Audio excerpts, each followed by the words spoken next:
Ana sila, ngano daw siya og TikTok? Ana po ko, kabalo ba mo?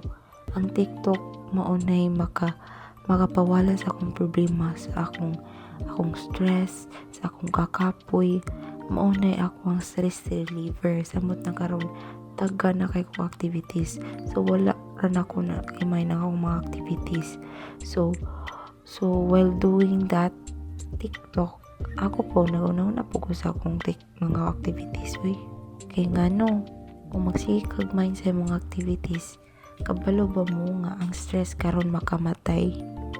So dapat enjoy lang imong life. Don't mind others. Just be yourself. Kung sa imong gusto, buhata. Inaara man gyud time good.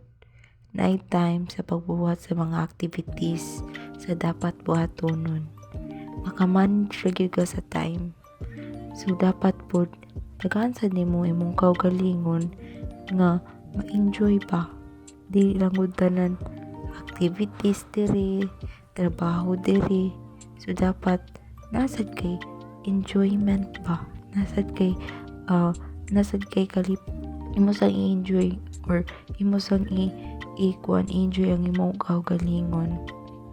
So mo ra jud na be yourself. Okay? TikTok is life. Charot.